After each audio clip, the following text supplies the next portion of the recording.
Subscribe now. Press the bell icon. Never miss an update. If you like videos, please like and share your friends and family. Good morning all. Mrunmay Joshi here. In today's English grammar session, we are going to study how to convert compound sentences to simple sentences. नमस्कार, मी मृण्मयी जोशी बोलते आहे. आजच्या आपल्या English व्याकरणाच्या पाठात आपण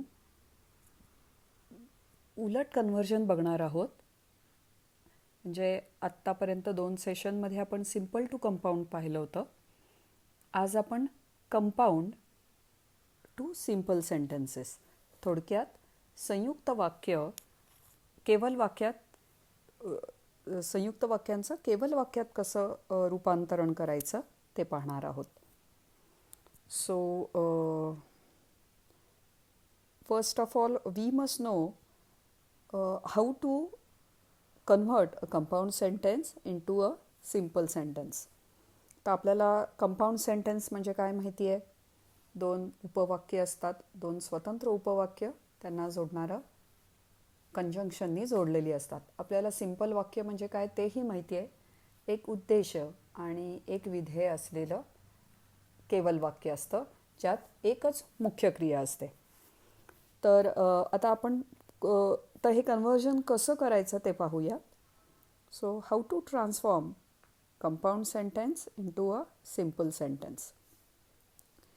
We can convert a compound sentence into a simple sentence by reducing the number of clauses into 1.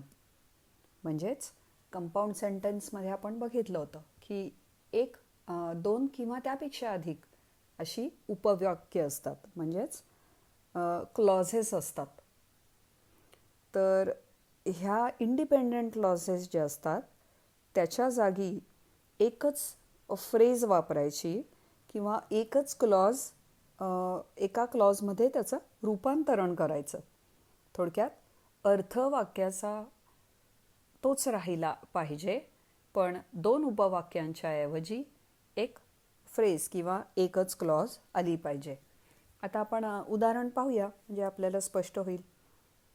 तर उदाहरण आहे, he got up and walked away. हे आहे कंपाऊंड सेंटेन्स, संयुक्त वाक्य आहे. ही गॉट अप एक स्वतंत्र उपवाक्य आहे. ही परत दुसऱ्या उपवाक्यात अध्यारूत आहे, पण वॉकड अवे म्हणजे थोडक्यात ही वॉकड अवे हे दुसरं उपवाक्य आहे आणि ते अँड या कंजंक्शननी जोडलेलं आहे. हे होतं कंपाऊंड सेंटेन्स, संयुक्त वाक्य. आता याचं आपण सिम्पल सेंटेन्स अर्थात केवल वाक्य करूया. कसं? तर पहिली क्रिया काय आहे? गेटिंग अप, म्हणजे तो उठला. हे उठला आणि तो चालू लागला किंवा तो चालत गेला. तर he got up and walked away ह्यात ज्या 2 क्लॉजेस होत्या तर त्याची एकच क्लॉज आपल्याला करायची आहे. तर मग आपण ते कसं करणार? Getting up comma he walked away. Getting up, GETTING, getting up comma he walked away. हे आता झालं सिम्पल सेंटेन्स. या वाक्यात एकच उद्देश, एक विधेय आहे आणि एक मुख्य क्रिया आहे वॉकिंग अवेची. तर आता आपण अजून एखादं वाक्य बघूया स्पष्ट करण्यासाठी. दुसरं वाक्य आहे, he gave them not only a house but some land also. He gave them not only a house but some land also. तर आपण गेल्या वेळेस पाहिलं होतं की नॉट ओनली बट ऑल्सो हे सुद्धा कंपाऊंड सेंटेन्समध्ये कंजंक्शन्स म्हणजे ही जी पेअर आहे not only but also he वापरली जाते 2 उपवाक्यांना जोडायला. तर त्यांना घरच नाही दिलं तर थोडी जमीनसुद्धा दिली. आता याचं सिम्पल सेंटेन्स कसं करायचं? तर यात 2 क्रिया झालेल्या आहेत की त्यांनी घर दिलं आणि लँड पण दिली. आता आपण हे एकत्र कसं करणार आहोत सिम्पल सेंटेन्समध्ये कन्व्हर्ट करायला? तर besides a house, BESIDES, besides a house, comma he gave them some land also. हे झालं सिम्पल सेंटेन्स. आता थोडक्यात जेव्हा आपण दोन उपवाक्य असतात ती एकत्र करून त्याचं एकच फ्रेज किंवा एकच क्लॉज करणार जेव्हा आपण कंपाऊंडचं सिम्पल सेंटेन्स करणार आहोत. अजून एक उदाहरण बघूया. He ran away and thus THUS and thus escaped arrest ESCAPED. He ran away and thus escaped arrest. Arrest ARREST. Arrest म्हणजे अटक. एस्केप्ड अरेस्ट म्हणजे अटक चुकवली. तर इथं आपण काय केलं, आपण इथं आता जेव्हा त्याचं सिम्पल करायचं आहे तेव्हा here the clause thus escaped arrest. Now we will replace with in order to escape arrest. म्हणजे आपण त्याचं कसं करणार, he ran away in order to escape arrest. तो पळायला कशासाठी होता, तर अटक चुकवायला. त्यामुळे आपण जेव्हा कंपाऊंड सेंटेन्सचं की he ran away and thus escaped arrest त्याचं जेव्हा रूपांतरण सिम्पल सेंटेन्समध्ये करू तेव्हा he ran away in order to escape arrest असं करणार. आता या काही काही सरावाच्या गोष्टी आहेत की कुठली फ्रेज वापरायची किंवा ते कंजंक्शन काढून दोन उपवाक्य कशी एकत्र आणायची. तर जनरली क्लॉजेस जेव्हा आपण रिड्यूस करतो तेव्हा ही प्रिपोजिशन क्लॉज म्हणतात किंवा इन्फिनिटिव्ह फ्रेजेस वापरतात.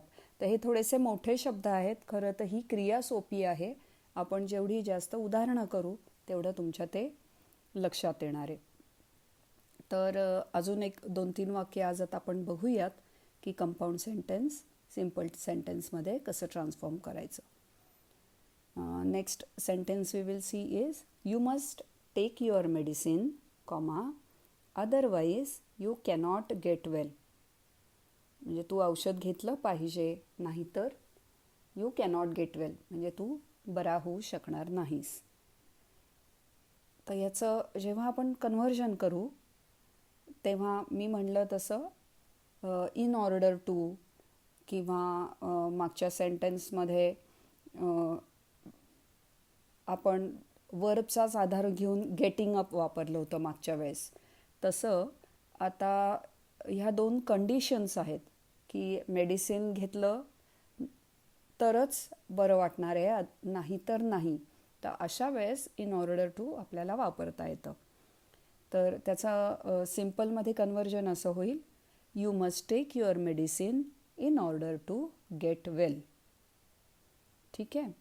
आता नेक्स्ट सेंटेन्स बघूया. The storm STORM. स्टॉर्म म्हणजे तुफान किंवा वादळ. Subsided SUBSIDED. सबसाइड म्हणजे कमी होणे किंवा शमणे. The storm subsided and we continued our journey. म्हणजे वादळ शमलं आणि आमचा यात्रा किंवा जी जर्नी होती ती आम्ही परत पुढे चालू ठेवली. तर आता ह्याचं सिम्पलमध्ये वाक्य रूपांतरण कसं करणार. The storm having subsided, we continued our journey. इथं आपण काय केलं, तर स्टॉर्म सबसाईड झाला आणि मग आम्ही आमची जर्नी कंटिन्यू केली. तर सबसाइडेड अँड वी कंटिन्यूडच्या ऐवजी एक हॅविंग हे शब्द हा आपण वापरला. हॅविंग हे कंटिन्युअस टेन्समधलं पार्टिसिपल आपण वापरलं हॅवचं आणि ते वाक्य पूर्ण केलं. केवल वाक्यात त्याचं रूपांतर केलं. त्यामुळे the storm subsided and we continued our journey ह्या कंपाऊंड सेंटेन्सचं conversion the storm having subsided, we continued our journey असं होणार. तर आज आपण इथेच थांबूया. आज आपण 4-5 कन्व्हर्जन्स पाहिली कंपाऊंड टू सिम्पल सेंटेन्सची. So let's revise this and we in next session we certainly will be covering more examples of transformation of sentences from compound to simple. So that is all for today's session. Thank you. Dhanyavad.